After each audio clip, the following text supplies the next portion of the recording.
Assalamualaikum warahmatullahi wabarakatuh. Perkenalkan, nama saya Nur Aisyah dari Prodi Analis Kesehatan kelas B. Baiklah, saya akan membahas materi mengenai lipid.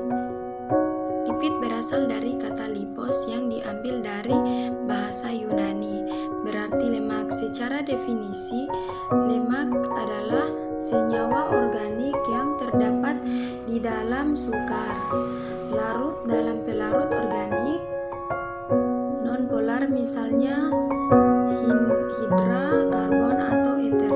Fungsi dari lipid yaitu sebagai sumber energi, sebagai penahan panas, bisa membantu membungkus beberapa organ, dan lipid non-polar berfungsi sebagai insulator listrik. Kemudian, gabungan lemak dan protein merupakan komponen sel maupun mitokondria, membantu pengangkutan vitamin dan menjaga kestabilan tubuh karena dapat dioksidasi menghasilkan energi. Contoh pemanfaatan lipid di industri yaitu industri lilin, kosmetik, sabun, industri karet, dan yang terakhir industri minyak sawit. Pengertian enzim. Kemudian saya akan masuk di materi mengenai enzim. Enzim merupakan senyawa protein yang membantu proses metabolisme dalam tubuh.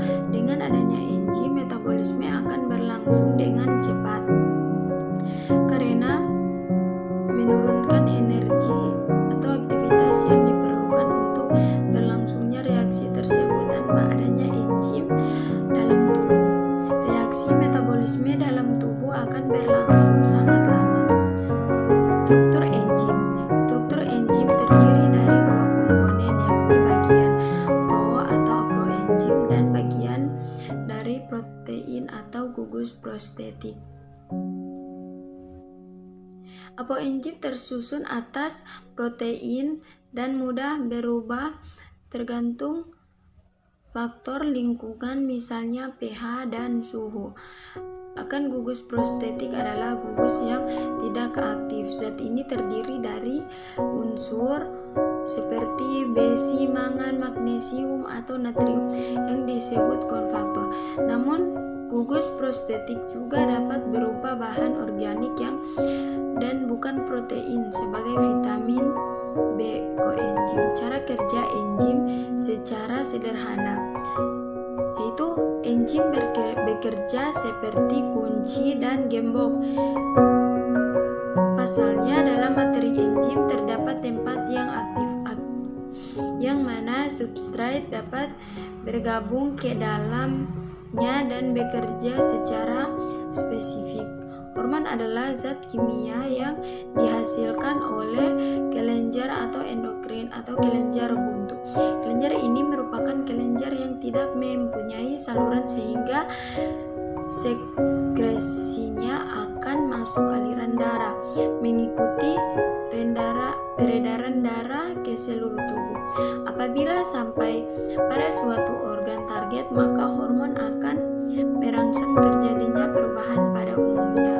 Pengaruh hormon berbeda dengan saraf. Perubahannya yang dikontrol oleh hormon biasanya merupakan pertumbuhan yang memerlukan waktu panjang. Hormon juga berfungsi untuk membantu memberikan sinyal target yang selanjutnya akan melakukan suatu tindakan atau aktivitas tertentu pada hewan. Hormon yang paling dikenal hormon yang diproduksi oleh kelenjar endokrin vertebrata.